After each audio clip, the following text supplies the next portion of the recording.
Buenas tardes, señor secretario de Estado de Cultura, directora general de Política e Industrias Culturales y del Libro, directora de la Biblioteca Nacional, amigos, amigas.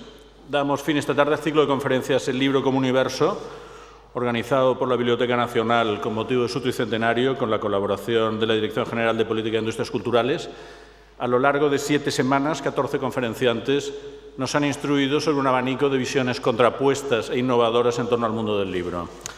En su charla inaugural, el profesor del Collège de France, Marc Fumaroli, nos habló del libro como garante de una cultura en que la calidad esté por encima de la cantidad.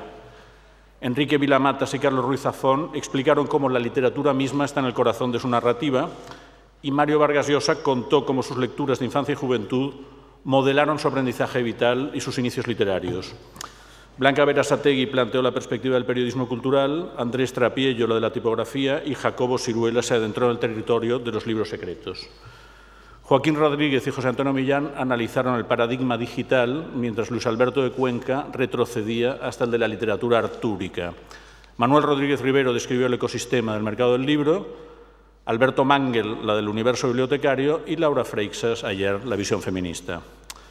Como responsable de este ciclo, quiero dar las gracias a los conferenciantes por su participación, a la directora Gloria Pérez Salmerón por el tan agradable y bonito e interesante encargo, y al equipo de la Biblioteca Nacional, especialmente a Miguel Miranda, Antonio León Sotelo y Arturo Girón, por su eficaz participación y ayuda. El cierre del ciclo corre a cargo de María Kodama. Yo creo que es un honor para nosotros tenerla aquí, porque es difícil en el ámbito de la lengua española y también en el de la literatura universal hablar de bibliotecas y no pensar en Jorge Luis Borges. La biblioteca fue un tema recurrente en su obra, él mismo era bibliotecario, como nos explicará María Kodama, y la utilizó en el título y como tema central de uno de sus relatos más famosos, La Biblioteca de Babel, donde desarrolló la idea del universo como un vasto e interminable depósito de libros. Esa idea ha tenido un inmenso eco en la cultura del siglo XX. Inspiró, entre otros, al escritor italiano Umberto Eco, que la puso en el centro de su novela El nombre de la rosa, donde colocó como gran bibliotecario nada menos que a un monje ciego que se llamaba Jorge de Burgos, y también ha funcionado como una de las claves de la cultura postmoderna, que es como decir nuestra cultura, en su consideración de comentario no a la realidad, que sería inabordable directamente, sino siempre a propuestas culturales anteriores. De la reflexión sobre bibliotecas y libros de Borges se desprende, entre otras cosas, una idea de interconexión del conocimiento que le haría, para algunos estudiosos, precursor de Internet. En esta misma sala, Joaquín Rodríguez recordó hace unas semanas la cita del maestro. El libro no es un ente incomunicado, es una relación, es un eje de innumerables relaciones. En suma, simplemente no es posible hacer hoy una reflexión sobre el significado real, simbólico o metafórico de las bibliotecas y el conocimiento que albergan, ni siquiera hoy, casi 30 años después de su muerte. De hecho, hoy hace 26 años exactos de su muerte, algo que no teníamos pensado, no lo sabíamos cuando invitamos a venir a María Kodama, y nos lo ha explicado esta mañana, recordándonos además que las cosas no se producen por casualidad, sino por causalidad. En fin, no se puede hablar de bibliotecas sin hablar de Borges, y por esta razón pensamos que una reflexión sobre Borges y las bibliotecas era el mejor colofón para el ciclo de conferencias que aquí se ha ido desarrollando. María Kodama, nacida en Buenos Aires, estudió en la Universidad Nacional de Buenos Aires la carrera de Letras, tradujo con Jorge Luis Borges del islandés La anunciación de Gylfi, del inglés Libro de la almohada y Breve antología anglosajona. Es coautora con Borges del libro Atlas. En 1986 contrajo matrimonio con el gran escritor argentino. Promovió y organizó la exposición con motivo del centenario de Borges que ha recorrido las principales ciudades del mundo y ha creado la Fundación Internacional Jorge Luis Borges, que actualmente preside. Buenas tardes, María Kodama. Muchas gracias. ¿Se oye bien? ¿Sí? Bueno, muy buenas tardes. Muchas gracias a todos por la presencia, por la compañía.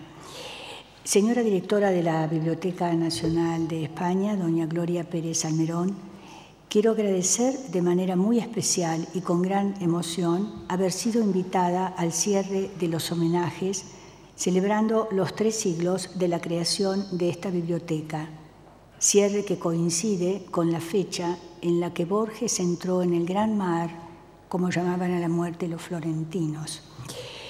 Es un gran honor que jamás olvidaré. Quiero también agradecer... Hablar un poquito más alto. ¿Más alto? ¿Ahora se oye mejor?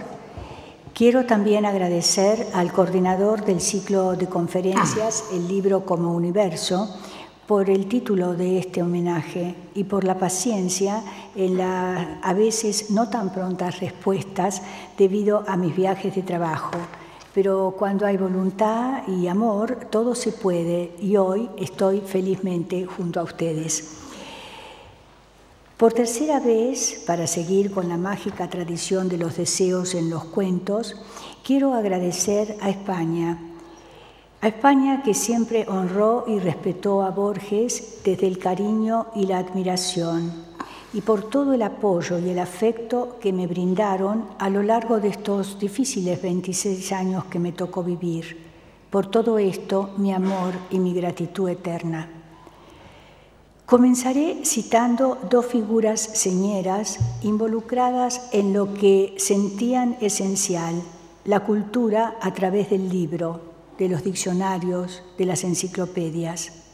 Alfonso el Sabio, que recorría su reino anotando las palabras que usaban sus súbditos en los parajes más alejados para ir construyendo un diccionario que uniéndolas las ordenara y clasificara.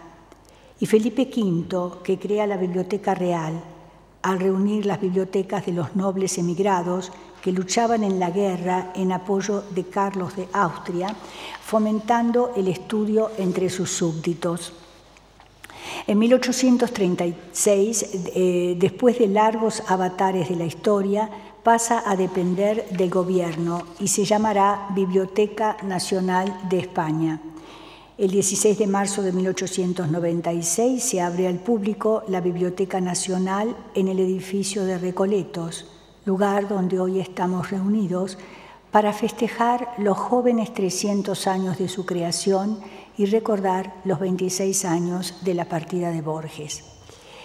Esto no es casual, como Borges decía, es quizá causalidad la que existe, la que no llegamos a ver o a comprender, pero que teje con delicados hilos los encuentros, las coincidencias. ¿Cómo abordar este vasto tema, el libro como universo, idea tan de Borges?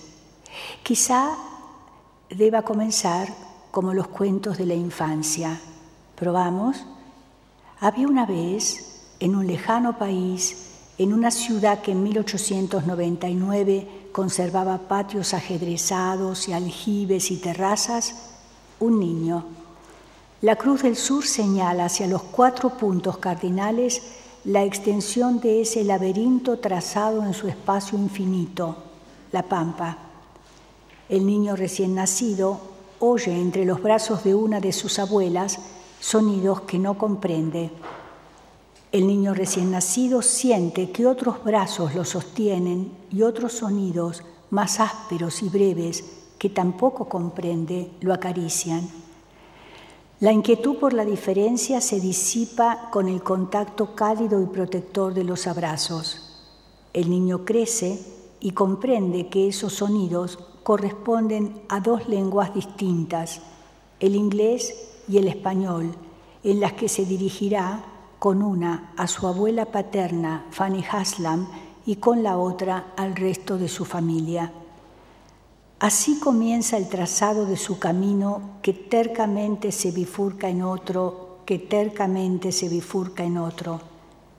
También su país, en el continente americano, descubierto por España, de la que somos herederos directos de su lengua y de su cultura, en los albores del siglo XX acoge una fuerte corriente inmigratoria que llega de Italia, del sur de Italia, de Palermo. De ahí el nombre de ese barrio porteño donde a partir de los 5 años vivirá ese niño llamado Jorge Luis Borges. Todo esto prefigura esa bifurcación laberíntica que encontramos en su obra. Ese niño crece rodeado por los libros de la biblioteca de su padre, esa biblioteca que de algún modo no lo abandonará jamás, y sintiendo, quizás sin comprender todavía, la confusión laberíntica del mundo dada a través de esa permanente bifurcación. Ese niño tímido que comienza a acompañar a su padre a la Biblioteca Nacional de Buenos Aires, en la calle México, de la que muchos años después sería director, y que tomaba al azar un tomo de la Enciclopedia Británica o de la Brockhaus o la de Meyer, enciclopedias que cada día le daban descubrimientos de universos a través de las palabras. Buscaba las enciclopedias porque estaban al alcance de su mano y no necesitaba pedirlas. Un día, al abrir, como siempre al azar, uno de los tomos, se encuentra con el laberinto. El niño, que tiene ya una miopía que lo conducirá a la ceguera, problema hereditario por línea paterna, intenta acercarse y luego, con la ayuda de una lupa, trata, como Teseo, de descubrir en el centro al Minotauro. Qué ternura despierta esta imagen. Quizá desde aquí comenzó la larga relación para Borges entre laberinto y libro.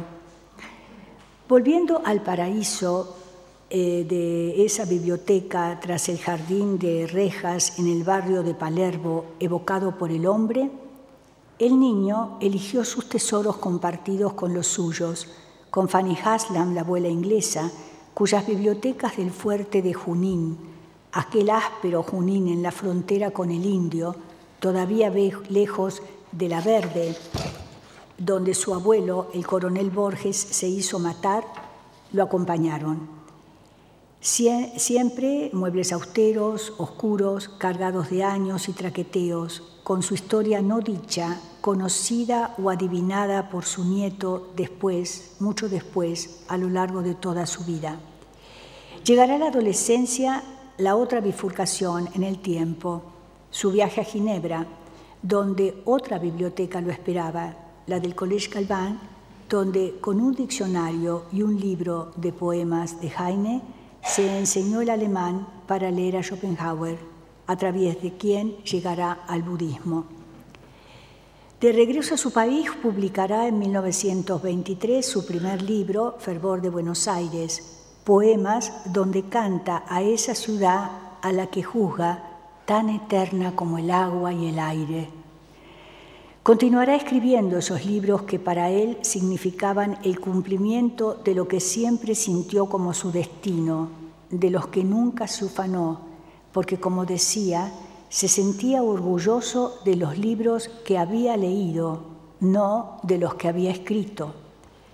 Su padre muere en 1938, el mismo año que Lugones, creo, y Borges, que por su madre descendía de una de las familias que fundaron la patria, pero que no tenía fortuna, comienza entonces a trabajar como empleado en la Biblioteca Miguel Cané, una biblioteca de barrio en la que fue advertido por sus compañeros de no trabajar mucho porque ponía en evidencia el ritmo lento de ellos.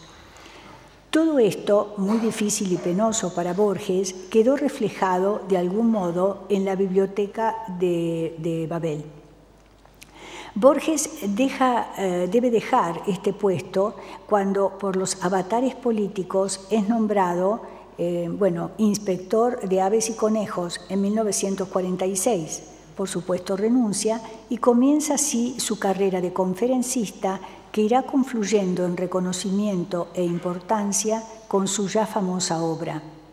Casi 10 años más tarde de este episodio, es nombrado, a pedido de intelectuales encabezados por Victoria Ocampo, que creó la mítica revista literaria Sur, director de la Biblioteca Nacional de Buenos Aires en 1955.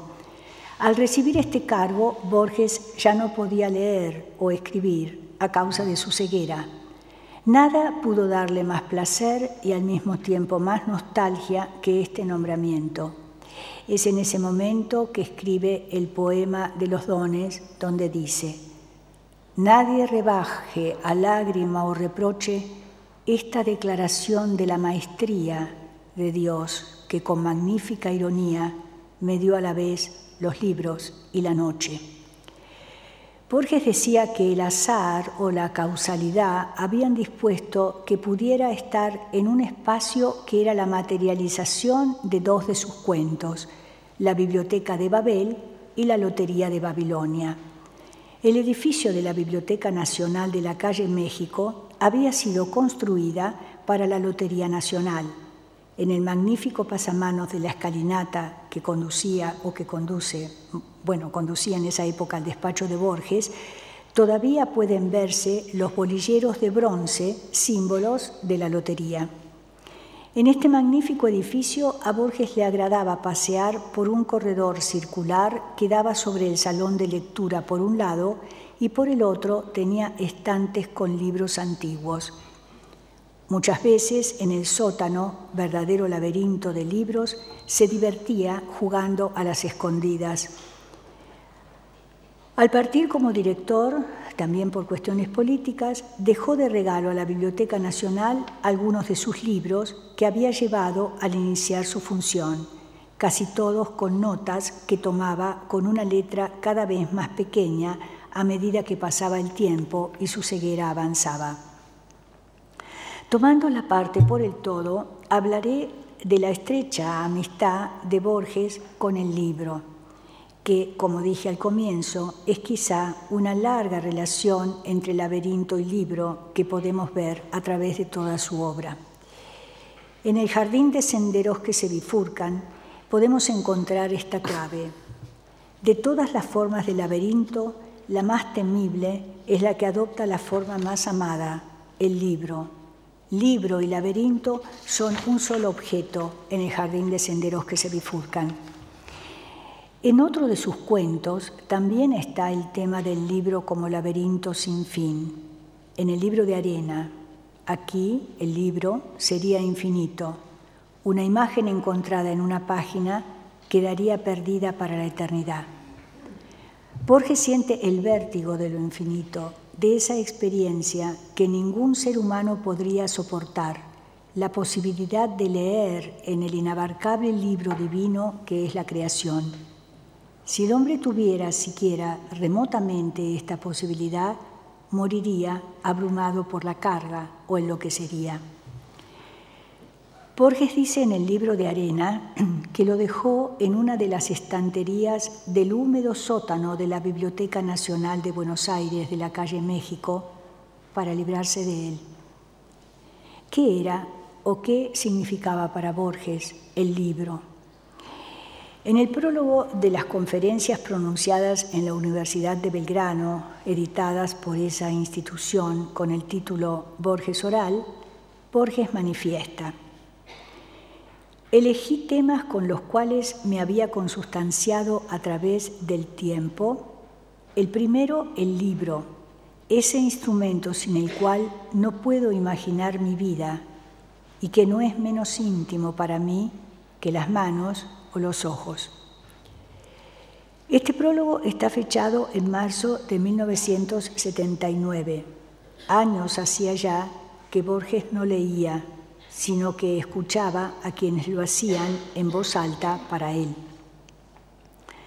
Podemos resumir brevemente lo que dijo en el libro. Le otorga al libro el valor de ser un instrumento que extiende la memoria y la imaginación. Sin embargo, nos recuerda que en la antigüedad la palabra escrita no era tan valorada porque resultaba un mensaje muerto, cerrado, sin cambio, muy lejos de la palabra poética, esa cosa liviana, sagrada y alada, como la consideraba Platón. Recuerda también Borges que ni Pitágoras, ni Cristo, ni Buda recurrieron al mensaje escrito. Su enseñanza fue transmitida oralmente. De allí la riqueza de lo inmediato de los diálogos con Sócrates, donde Platón quiere reproducir la palabra del maestro. En cambio, de Oriente nos llega la noción del libro sagrado, del texto considerado como mensaje divino. El Corán es superior a la creación. La madre del libro es un ejemplar escrito en el cielo, un arquetipo. La Biblia se respeta como un mensaje dictado por el Espíritu Santo. Es importante destacar su estimación del libro como objeto capaz de provocar felicidad. Por eso, tanto para Montaigne como para Borges, debe suspenderse la lectura de un libro que no cause placer. Uno de sus autores preferidos, Emerson, habla de los libros como de gabinetes mágicos donde nos encontramos con los pensamientos y compañía de los grandes hombres. Como siempre, están presentes en su disertación los temas del tiempo y de la identidad, del cambio y la permanencia.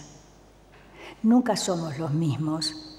Cambiamos, presas del instante, por aquello de Heráclito. Un libro siempre ofrecerá distintos aspectos al lector que, a su vez, nunca será totalmente el mismo. El volumen cerrado será un objeto inanimado sin función alguna. Al abrirlo, se producirá el hecho estético.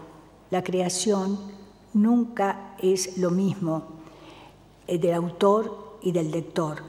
Piensa Borges que la creación poética no es una forma superior a la de la lectura, porque la creación poética es, con sus palabras, un recuerdo y un olvido de algo leído. Creo que nos conviene leer el párrafo final de esta conferencia, que es como un tributo del autor a sus amigos invisibles, pero visibles en los poblados estantes de su biblioteca. Cito: si leemos un libro antiguo, es como si leyéramos todo el tiempo que ha transcurrido desde el día en que fue escrito y nosotros. Por eso conviene mantener el culto del libro. El libro puede estar lleno de ratas, podemos no estar de acuerdo con las opiniones del autor, pero todavía conserva algo sagrado, algo divino, no con respeto supersticioso, pero sí con el deseo de encontrar felicidad, de encontrar sabiduría. Ya sabemos que le dedicó al libro un lugar importante en sus entrevistas o artículos o respuestas a encuestas realizadas en distintos medios de difusión masiva. Pero en sus libros la presencia del tema es constante, tanto en sus ensayos como en sus cuentos y poemas. Citaremos algunos. Borges traza distintos tipos de laberinto unidos al libro. Por ejemplo, en 1952, en Otras Inquisiciones, encontramos el cuento La muralla y los libros. Allí, Shi Hung Ti se recluye en un palacio figurativo que contaba con tantas habitaciones como hay días en el año. La muralla en el imperio y la orden de quemar los libros, el incendio en el tiempo, fueron barreras mágicas, según el emperador, destinadas a detener la muerte. En realidad, esta idea de la quema de las bibliotecas comienza con la famosa Biblioteca de Alejandría. Tenemos también en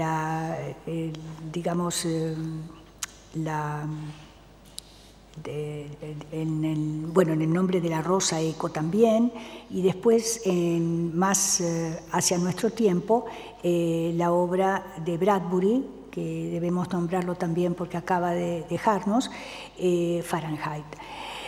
Entonces, esta es una idea recurrente, la idea de la destrucción de los libros a través de la literatura. Este sería, el del emperador chino, un laberinto intelectual. Borges traza distintos tipos de laberintos. Esto sería un laberinto intelectual y estaría también dentro de este tipo de laberinto el de la Biblioteca de Babel. Borges, desde el título, marca la bifurcación, nos señala dos ideas: biblioteca, lugar para guardar libros, y Babel. A través de esta palabra todos evocamos el relato bíblico del castigo divino ante la soberbia de los hombres que trataban de llegar al cielo. Dios confunde las lenguas, y ante la imposibilidad de comprensión abandonan la obra. Es a través de este cuento que Borges propone el lenguaje como laberinto, el universo como biblioteca. Entre los axiomas de la biblioteca está, dice, ¿no? Primero, que existe ab eterno. Segundo, el número de signos ortográficos es 25. Nota, la puntuación ha sido limitada a la coma y al punto. Estos dos signos, el espacio y las 22 letras del alfabeto, son los 25 símbolos suficientes que enumera. Borges dice que, cito, en algún anaquel de algún hexágono, razonaron los hombres, debe existir un libro que sea la cifra y el compendio perfecto de todos los demás. Algún bibliotecario lo ha recorrido y es análogo a un dios. Es en este cuento que Borges dice, al final, tú que me lees, ¿estás seguro de entender mi lenguaje? Y es muy interesante la forma en que se dirige, ¿no es cierto?, al lector. La solución al antiguo problema que se atreve a dar es, cito, la biblioteca es ilimitada o periódica. Si un eterno viajero la atravesara en cualquier dirección, comprobaría al cabo de los siglos que los mismos volúmenes se repiten en el mismo desorden, que, repetido, sería un orden, el orden. Mi soledad se alegra con esa elegante esperanza. Poco antes, Borges había dicho que yo sea ultrajado y aniquilado, pero que en un instante, en un ser, tu enorme biblioteca se justifique.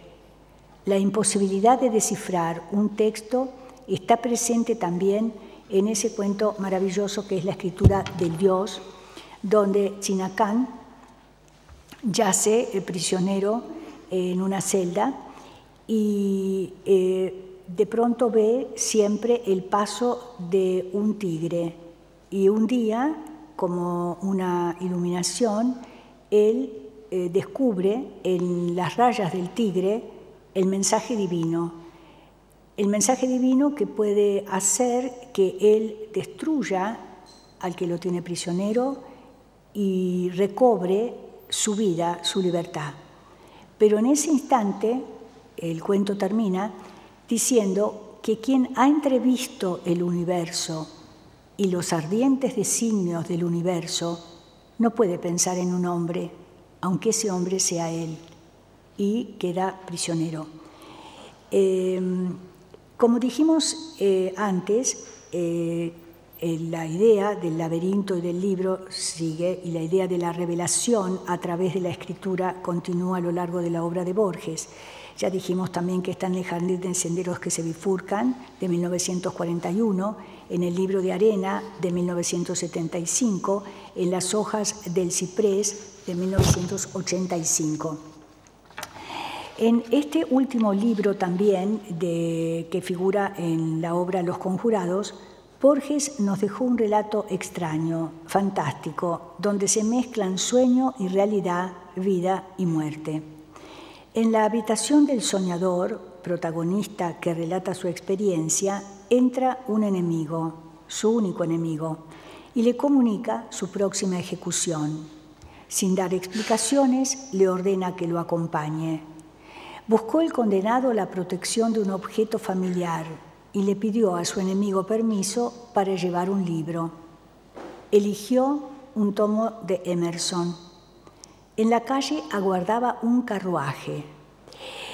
Esto, al comienzo del cuento, ocurría en una noche de abril de 1977.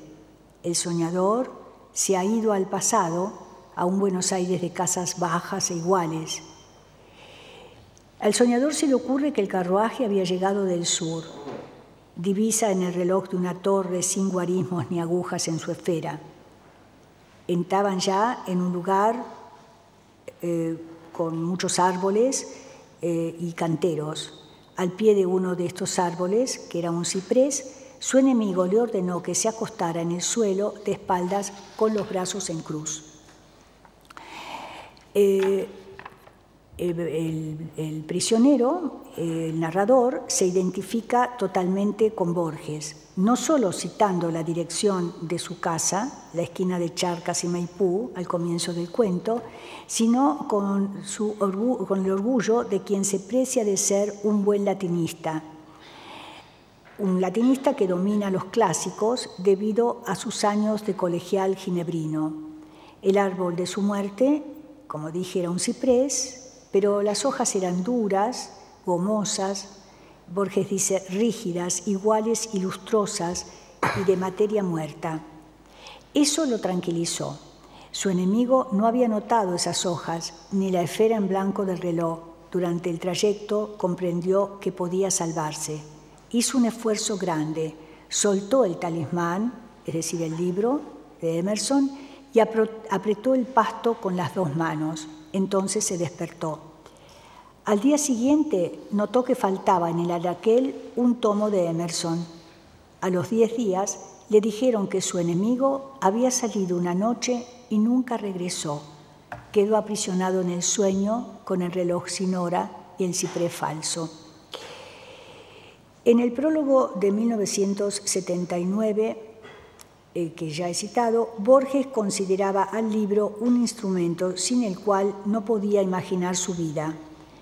Pero el soñador sabía que debía salir de la pesadilla, esa yegua oscura de la noche, como la llamó según la lengua inglesa. Sabía también que un libro se podía recordar, reemplazar, y que la vida era lo único que permitía la existencia de la sabiduría del libro. La vida estaba en ese pasto que aferraron sus manos, no en los árboles de plástico, todos símbolos creados por su subconsciente. En 1981, en su libro La Cifra, Borges incluyó un relato más sobre un libro mágico, que se llama El acto del libro. Se trata de una paráfrasis del ingenioso hidalgo Don Quijote de la Mancha, un libro con el poder de la profecía, y su misterio es el escrito por un árabe que los lectores cómplices sabemos que se trata de Cide Hamete Benengeli. En ese libro figuran los hechos y palabras de un hombre que nunca lo leyó, pero que cumplió el destino soñado o sabido por Cide Hamete Benengeli.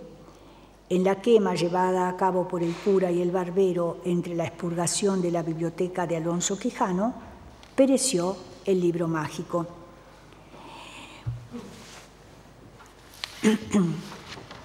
Ahora, todo esto nos conduce a la poesía, ¿no es cierto? Lo que hemos hablado es de la influencia de los libros en la prosa de Borges, y vamos a ver entonces, ya que Borges sobre todo aspiraba a ser un poeta, les voy a leer a ustedes algunos de los poemas dedicados al libro o referidos en alguno de sus versos al libro.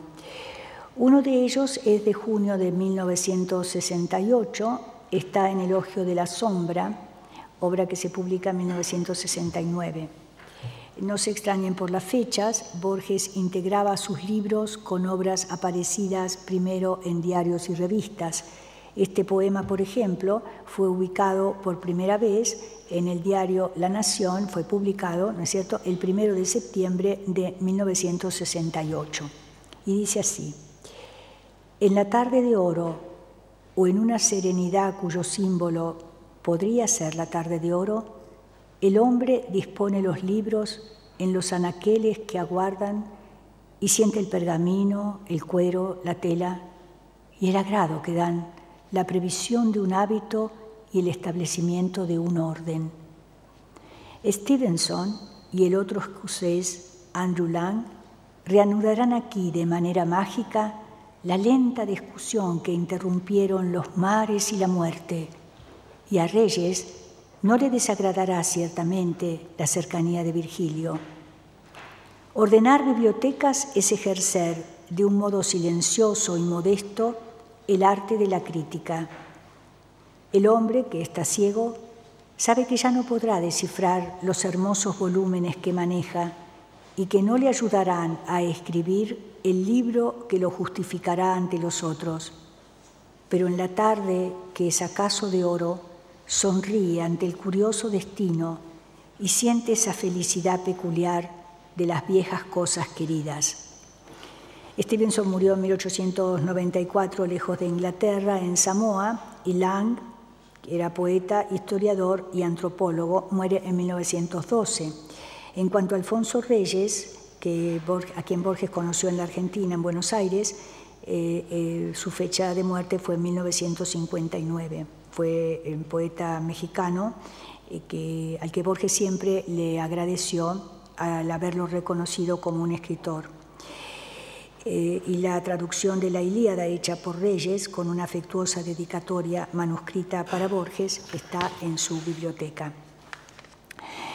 Bien, vamos entonces, para terminar, voy a leerles otro poema de Borges que se llama Mis libros.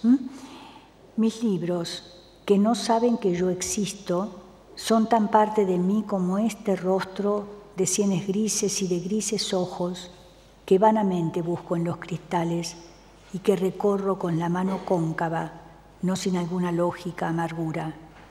Pienso que las palabras esenciales que me expresan están en esas hojas que no saben quién soy, no en las que he escrito. Mejor así, las voces de los muertos me dirán para siempre. Recordemos algo que ya dije hoy, que Borges expresó muchas veces, aquello de que la creación poética no es una forma superior a la de la lectura. La creación poética es apenas un recuerdo y un olvido de algo que hemos leído. Recordemos también su insistencia en declarar que no tenía obras suyas en su biblioteca porque no podían ubicarse entre autores muy superiores a él, que era un lector muy exigente. Y ahora detengámonos en un libro, obra de historia de la noche, para terminar esta relación de Borges con los libros en su obra. Apenas una cosa entre las cosas, pero también un arma. Fue forjada en Inglaterra en 1604 y la cargaron con un sueño. Encierra sonido y furia y noche y escarlata. Mi palma la sopesa.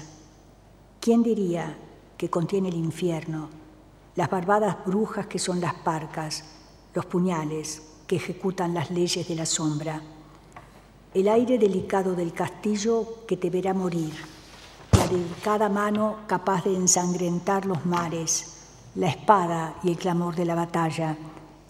En el tumulto silencioso duerme en el ámbito de uno de los libros del tranquilo anaquel, duerme y espera.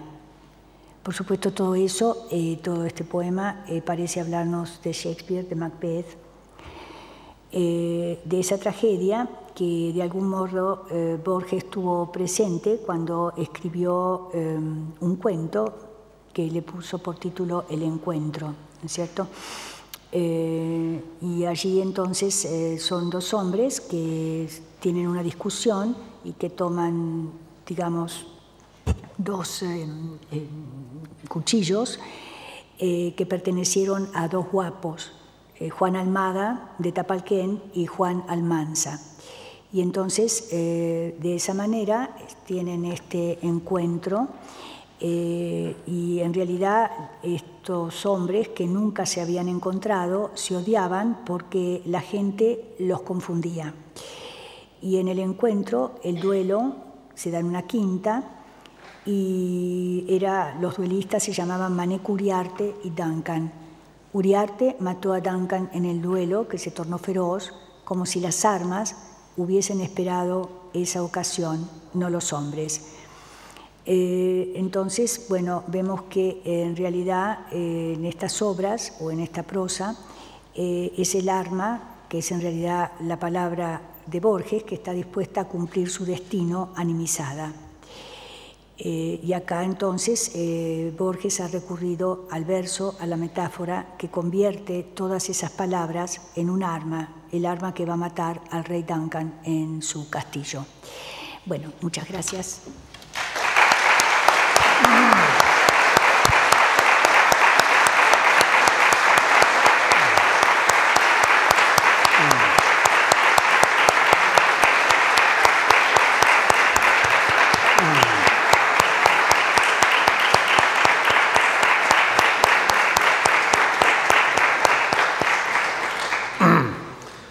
Bien, sin duda ha sido realmente emocionante este repaso a través de la relación de Borges con las bibliotecas y el mundo del libro de la mano de María Kodama. Y ahora vamos a abrir el coloquio, el diálogo con María Kodama, que lo abriré yo con 2 o 3 preguntas y luego les animo a ustedes a intervenir. Esta mañana ha habido un encuentro con la prensa en esta misma Biblioteca Nacional y ha salido un tema que me ha dejado un poco sorprendido porque no lo sabía, y es que María Kodama ha explicado que cuando Borges perdió la vista no quiso aprender braille. No, ¿Por qué? Bueno, porque él decía que era perezoso y como su madre le leía, entonces no lo había hecho enseguida y después ya, bueno, consideraba que era muy tarde para comenzar a estudiar el sistema braille de escritura. Pero sobre todo era porque tenía gente que le leía, ¿no? Claro, le leía Borges, bueno, le leía a su madre, a veces hacía leer a los periodistas cuando llegaban a su casa, bueno, y siempre tenía alguien que cuando alguien llegaba, él hacía que leyera. ¿Cómo era esta experiencia de leer para Borges? ¿Qué pedía él? ¿Qué rapidez, qué paradas, qué explicaciones en torno a la lectura? Bueno, era muy interesante porque él, por ejemplo, elegía el libro, naturalmente, y después uno comenzaba a leer, pero era como, bueno, como un laberinto, porque él interrumpía la lectura e iba haciendo comentarios e iba llevando hacia otros autores que habían tocado ese tema o que a él le resultaban semejantes, y entonces era, o también lo que le interesaba muchísimo eran las etimologías. Entonces buscábamos en diccionarios etimológicos. Hacía parar la lectura y buscar, sí. O sea, era un poco internet en este sentido. Sí, claro, entonces necesitaba, bueno, a ver qué era, pero él lo sabía, yo supongo que en ese caso era para que yo aprendiera la etimología, porque él la sabía, o para que yo aprendiera a usar todo ese material, ¿no es cierto? Pero realmente era fascinante porque uno aprendía muchísimo, ¿no? Muchísimo. ¿Cuánto rato podía durar una lectura para Borges? Bueno, eso dependía de las interrupciones, pero a veces uno podía pasar toda una tarde leyendo. ¿Sí? A veces sí, y otras veces en cambio no, porque bueno, se cansaba y decía, bueno, vamos al cine, entonces íbamos al cine. Pero dependía de los días, dependía de la lectura, ¿no? No era una persona en ese sentido metódica, ¿no? No era una persona que se imponía un horario para hacer esto, por eso yo digo, Borges aparentemente era una persona muy ascética, pero en el fondo era hedonista, para mí era hedonista. Bueno, yo también soy hedonista. Pero él en casa, la biblioteca que tenía en casa propiamente dicho, era una biblioteca muy reducida, ¿no? No era tan reducida. Había libros por toda la casa. Porque la casa no era muy grande para empezar. No, la casa era un departamento pequeño, sí. Pero yo me di cuenta de la enorme cantidad de libros que tenía, porque él cuando fue nombrado, como dije, director de la Biblioteca Nacional, después se fue con la vuelta de Perón, ¿no es cierto?, y de Isabel. Entonces él dejó en la Biblioteca Nacional una gran cantidad de libros que él había llevado, libros que tienen todos notas. La importancia de los libros de Borges es que él anotaba en la portadilla adelante o atrás, nunca en el medio. ¿Con qué anotaba? ¿Con pluma? Con pluma y una letra pequeñita, no muy pequeña. Y a veces él ponía, por ejemplo, las fechas en las que iba consultando. Una pregunta, ¿era siempre la misma pluma o iba cambiando de plumas? Eso no sé, porque eso era anterior a mi existencia. Pero ya después, cuando... No, ya él no escribía, claro. No, él dejó de escribir los años para escribir en los años 50. Sí, cuando pierde la vista. Sí, ya él no escribía, así que dictaba. Pero uno ve esa letra así pequeñita. Y es muy interesante porque hay en un solo libro, es en el libro de Chuang Tzu, que hay una nota marginal, ¿no? Entonces, yo recuerdo que una de mis primeras experiencias frustrantes para mí, porque dije, qué horror, fue que él me pidió ese libro, entonces me dijo que lo abriera, bueno, más o menos por la mitad y que leyera, entonces lo abrí y me dijo, no, debe ser unas páginas más adelante, ahí. Entonces me dijo, yo no recuerdo bien, pero ¿por qué no se fija si atrás o adelante hay una nota? Si no, por favor, anótemelo con el número de página. Y para mi horror, cuando abrí la portadilla, el libro en la portadilla, la nota estaba y era, por ejemplo, de 1914. Con lo cual yo, me habían explicado algo en el colegio a la mañana y yo ya a esa altura no me acordaba que me habían explicado. Entonces me sentí re mal, pero la verdad es que tenía una memoria increíble. Y ese es el único libro en el que hay una nota en la mitad del libro, una palabra. Y es increíble ver la concentración de un chico que tenía en el momento de la fecha de esa lectura, 16 años, 15, 16 años, porque en la mitad del libro dice contradicción, ver página tal. Y eso quiere decir que estaba, porque no es a las pocas páginas, sino casi en la mitad de ese libro de Chuang Tzu. Así que bueno, era también ver las notas de Borges, es toda una experiencia.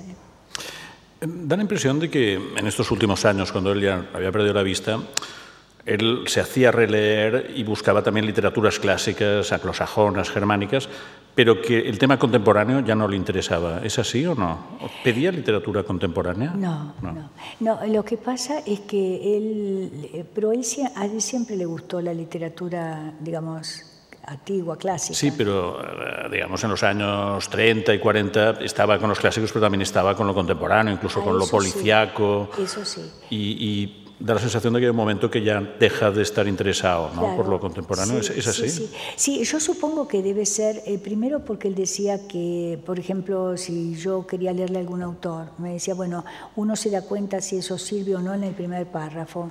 Entonces empezaba la lectura y me decía, va a perder su tiempo, pero si quiere, léalo usted. O sea, bueno, entonces era así, ¿no? En ese sentido. Ahora, yo supongo que sí, tiene que haber influido también el hecho...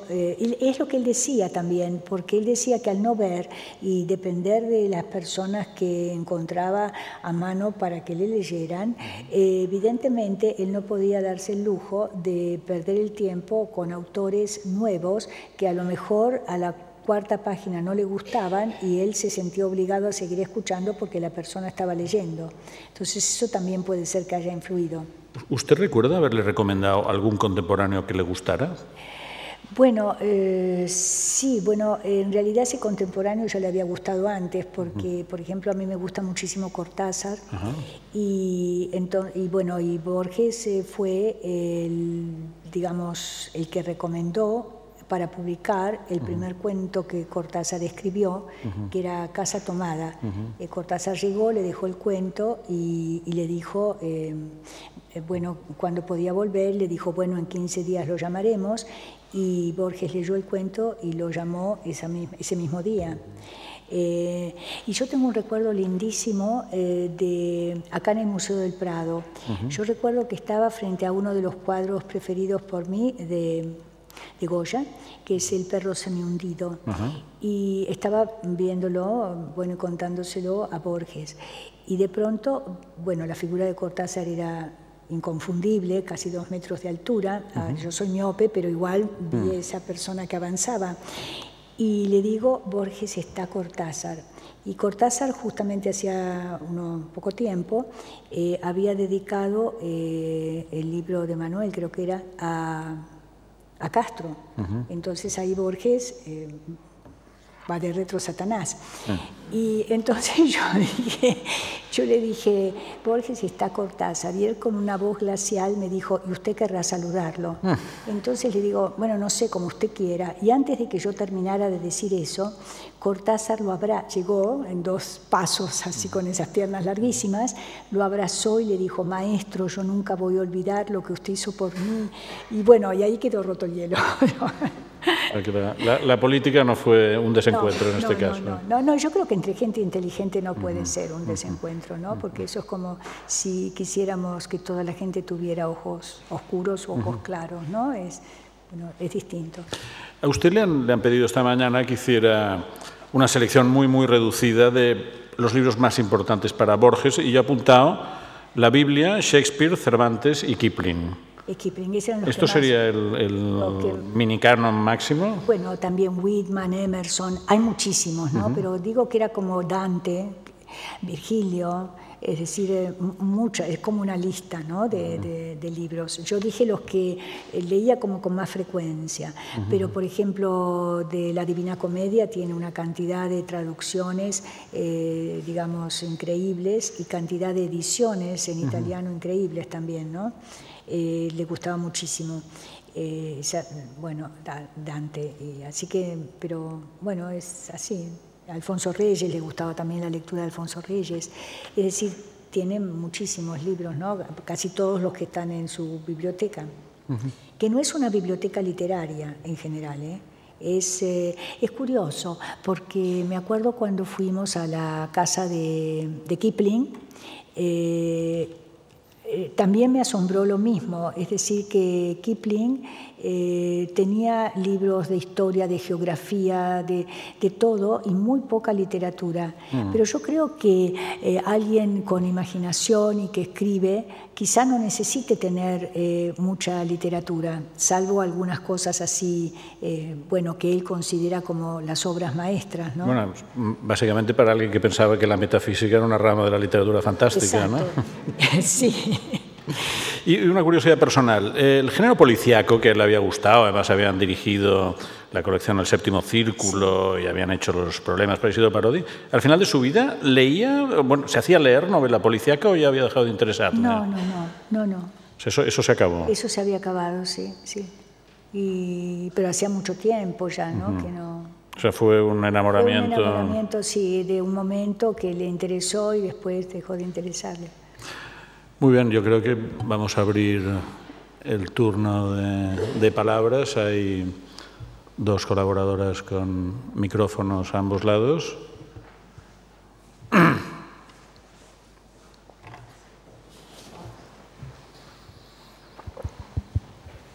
Señora Kodama, ¿usted cree que el señor Borges hubiese celebrado la existencia de Internet, la posibilidad de rastrear etimologías, de buscar vínculos y relaciones con temas y autores, de hacer anotaciones y buscarlas y encontrarlas con facilidad? ¿Cree que se hubiese sentido cómodo en este nuevo medio? Bueno, yo no puedo decir cómo se hubiera sentido. Lo que sí puedo decir es lo que fue. Por ejemplo, él no tenía televisión. La única vez que se sentó frente a un televisor fue para ver El hombre caminando por la luna, y después terminamos brindando con eggnog, con licor de huevo. Yo casi muero porque no pruebo alcohol, no sé, digamos, ni siquiera sé el gusto que tiene el vino. Y después, cuando pusieron las computadoras en los aeropuertos, él estaba enojadísimo porque estábamos esperando y era como que no nos atendían. Entonces él preguntó, ¿pero qué pasa? Y la chica le dijo, maestro, perdón, cayó el sistema. Entonces Borges, mirándome, me dijo, ¿por qué no le decía yo que el único sistema que no caía era un lápiz y un papel y que ella escribiera el ticket? Yo le dije, bueno, eso es imposible, pero hoy, que con desesperación mi teléfono ayer quedó totalmente muerto, destruido, creo que le doy la razón. porque uno está pendiente de algo que si cae el sistema, o como mi teléfono, también cayó el sistema, ya no tiene nada, ¿no es cierto? Es algo totalmente efímero, ¿no? Y abstracto, que desaparece directamente, ¿no? Pero a mí me parece que esos sistemas son fascinantes. Desde el momento en que eso se organice, supongo que se organizará, y creo que acá, por lo que estuve hablando con la directora de la biblioteca, están haciendo todo un trabajo muy interesante de obras de autores y de hacer como todo el entorno de lo que es esa obra. O sea que todo eso en manos de personas que den los datos y las cosas, digamos, correctas, me parece bien, pero en general muchas veces, por ejemplo, yo he encontrado en cosas de Borges errores fatales, errores que contradicen lo que él quería decir, ¿no es cierto? Y ustedes habrán encontrado también muchos errores. Y hacer circular cosas como ese famoso poema que no era de Borges, Instantes, que después se expande y que la gente cree porque no lo ha leído y lo tiene como si fuera de él y no es de él. Entonces todas esas cosas yo creo que no son positivas, pero supongo que como todo nuevo descubrimiento, poco a poco todo eso se irá organizando, y entonces va a ser un elemento, me parece, muy interesante de aprendizaje, porque para aprender es mejor aprender bien de entrada y no corregir errores, que eso es muy difícil después, ¿no es cierto? Corregir los errores. ¿Es accesible en ebook la obra de Borges en este momento? Yo creo que sí, que hay... yo no me acuerdo cuál, pero hay una que está. ¿Una? Creo que sí. Sí, sí. ¿Y hay algún proyecto para ponerla toda en ebook? No lo sé, supongo que sí, pero no lo sé. No.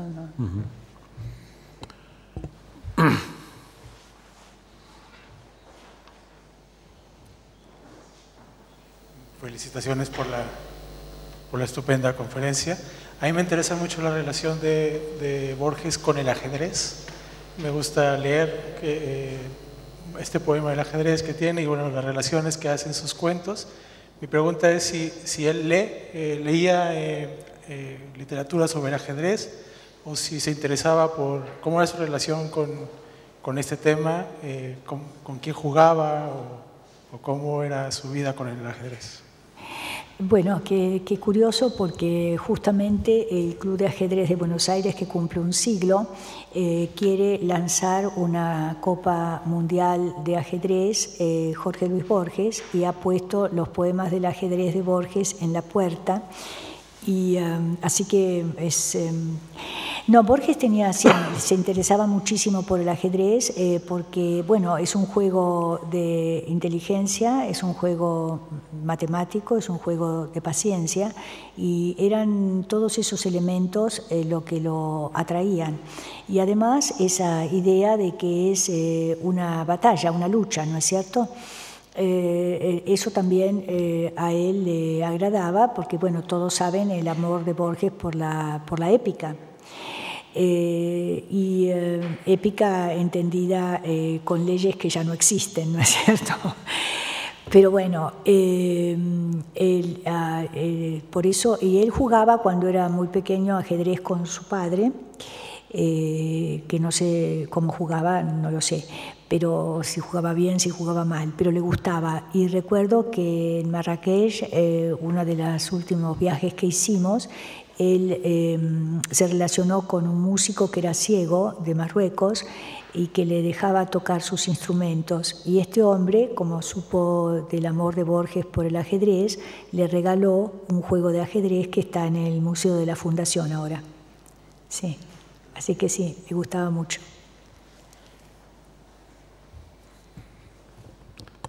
¿Más preguntas?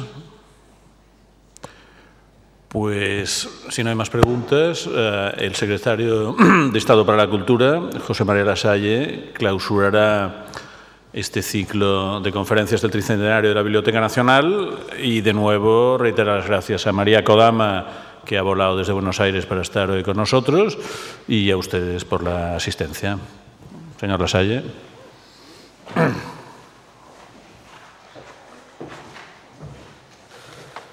Bueno, pues, directora de la Biblioteca Nacional, directora general de Políticas e Industrias Culturales, querida María, Sergio, me corresponde clausurar un ciclo que demuestra por qué, después de 3 siglos, la Biblioteca Nacional sigue siendo una de las instituciones de cabecera de nuestro país. La demostración de ello está en apostar por el intangible que atesoran los libros como refugio desde el que trascender la realidad, especialmente cuando ésta suscita la fatiga destructiva de un tiempo tan agobiante y despiadado como el que nos toca vivir en estos momentos debido a la crisis. En este sentido, quisiera desde aquí agradecer a todos los colaboradores que han hecho posible este ciclo por su firme determinación de otorgar a los libros una relevancia sensible a la hora de interpretar nuestra temporalidad, y en especial a la Dirección General de Políticas e Industrias Culturales y del Libro del Ministerio. Tras un recorrido de más de 2 meses por el universo libresco, el ciclo nos ha permitido ampliar y abordar un amplio espectro de facetas en torno al sector, de la mano de una acertada selección de autores, editores, traductores, críticos, comentaristas y periodistas que, bajo el criterio y la batuta de Sergio Vilas San Juan, han aceptado compartir con todos nosotros sus reflexiones en torno al libro como una geografía introspectiva de la cultura, inmaterial o, si se prefiere, como el continente todavía vivo de aquella paideia que dibujaron nuestros antepasados. Como secretario de Estado de Cultura es en este sentido un motivo de especial satisfacción tomar la palabra hoy para clausurar este ciclo y agradecer a María Kodama su presencia aquí con todos nosotros, ya que a través de sus palabras no cabe duda que nos ha sonado a todos el eco literario de Borges, circunstancia que además tiene lugar en una fecha tan señalada como la de hoy. Precisamente, la obsesión de Borges por las bibliotecas y los libros como surcos en la oscuridad que marca la estupidez de nuestro mundo constituyen un asidero frente a la tentación suicida en la que estamos embarcados. En este sentido, hoy más que nunca es imprescindible refugiarnos en la fortaleza insondable de ese abismo del conocimiento que encierra la lectura para recordarnos, como hacía Borges, que hace falta perderse para descubrirse, desaprender para volver a aprender, encarar el sinsentido para descubrir el sentido.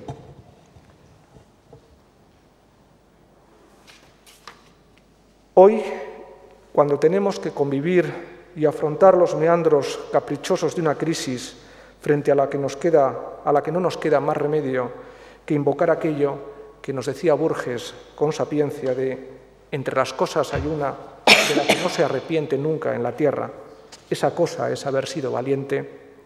Hoy, como digo, cuando vivimos presa de las angustias y los miedos que provocan la numerología de los arcanos que están en esa especie de prima de riesgo en el abecedario de las agencias de calificación, permítanme que les diga que es más necesario que nunca palpar la materialidad espiritual de esos laberintos del ser y de la identidad que nos ofrecen los libros y esa economía del sentido que encierran las bibliotecas, pues en ellas está esa máxima del aquí y ahora que detiene nuestra existencia cuando, sumergidos en la lectura, nos paramos para pensar y vivir desde la imaginación y sus infinitos trascendentes.